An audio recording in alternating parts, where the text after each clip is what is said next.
மயிலும் துணை வேலும் மயிலும் துணை. வணக்கம். ஓம் சரவணபவ. இன்றைக்கு நம்ம பார்க்கக்கூடிய தகவல் கந்த சஷ்டி கவசம் உருவான வரலாறு. நிறைய பேருக்கு பெருசா சொன்னா பிடிக்க மாட்டேங்கிறது. ரொம்ப ஷார்ட்டா சிம்பிளா சொன்னா ரொம்ப ஈஸியா போய் ரீச் ஆகுது மற்றவங்களுக்கு. ஷார்ட்ஸே அதனால தான் நமக்கு ரீச் ஆயிருக்கு. வீடியோஸை காட்டிலும் உங்களுக்கு ஷார்ட்ஸ் சீக்கிரமாக ரீச் ஆகுது. காரணமே ஷார்ட் அண்ட் ஸ்வீட்டாக தான் இப்போ எல்லாருமே விரும்புகிறா. நம்ம இந்த சஷ்டி கவசம் நிறைய கேட்டிருக்கோம், பாடவும் செய்கிறோம். பட் அது எப்படி உருவானதுன்னு ஒரு சின்ன தகவல் மட்டும் நம்ம தெரிஞ்சுட்டு நமக்கு அந்த சஷ்டி கவசத்தை பாராயணம் பண்ணலாம். சஷ்டி கவசத்தை இயற்றியவர் பாலதேவராய சுவாமிகள். சுமார் இதற்கு வயது 250 என்று சொல்லப்படுகிறது.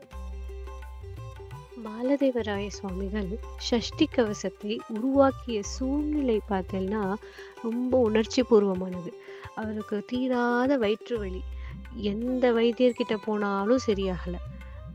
சரி, நம்ம என்னதான் பண்றதுன்னு தெரியல அவருக்கு. ஏன்னா ஒரு கட்டத்துல ரொம்ப வயிற்று வலி ஜாஸ்தியா போக நம்மளால இதுக்கு மேல வாழவே முடியாதுன்ற அந்த வலி தாங்கக்கூடிய சக்தியை அவர் இழந்துட்டார். இதுக்கு மேல வாழ முடியாதுன்னு சொல்லிட்டு சரி நம்ம தற்கொலை பண்ணிக்கலாம் அப்படின்னு முடிவு செஞ்சுட்டார். முடிவெடுத்து திருச்செந்தூர் போறாரு. அங்க போன உடனே ஒரு சின்ன மன மாற்றம் வந்தது. ஏன்னா கந்த சஷ்டி விழா ஆரம்பிச்சது அந்த தருணம் தான். அங்க அதை பார்த்த உடனே ஒரு தீவிரமான முருக பக்தர்ன்றனால சரி நம்ம சுவாமி தர்ஷன் பண்ணிட்டு நம்ம தற்கொலை பண்ணிப்போம், அந்த ஒரு 6 நாள் கழிச்சு பண்ணிப்போம் பண்ற தற்கொலையை அப்படின்னு முடிவு பண்ணார். திருச்செந்தூர் கடல்ல நீராடிட்டு திருச்செந்தூர் கோவில் மண்டபத்துல அமர்ந்து கண்களை மூடி தியானம் பண்ண ஆரம்பிச்சார். தியானத்தின் போது முருகப்பெருமான் அவருக்கு காட்சி அளித்தார். காட்சி மட்டும் அளிக்காம அவருக்கு சஷ்டி கவசம் பாடும் திறனையும் கொடுத்தார். சஷ்டியை நோக்க சரவண பவனார் சிஷ்டர் குதவும் செங்கதிர்வேலோம் அப்படி பாடலை பாட ஆரம்பிச்சார்.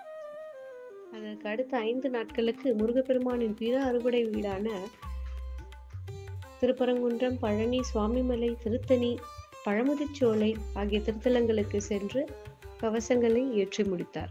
6 சஷ்டி கவசங்களையும் பாலதேவராய சுவாமிகள் இயற்றி முடித்த போது அவரை வாட்டி வந்த வயிற்று வலி சற்றே காணாமல் போயிருந்தது. இந்த சஷ்டி கவசத்தை இயற்றுவதற்காகவே முருகப்பெருமான் செய்த திருவிளையாடல்னு சொல்லலாம். இதுதான் சஷ்டி கவசம் உருவான கதை. நோயற்ற வாழ்வை, குறைவற்ற செல்வம், நோய் இல்லாமல் சகல சௌபாகியங்களும் பெற்று நிம்மதியா வாழ கந்த சஷ்டி கவசத்தை இந்த 6 நாட்களும் பாராயணம் பண்ணுவோம். முருகப்பெருமானின் அருளை பெறுவோம். ஓம் சரவணபவ.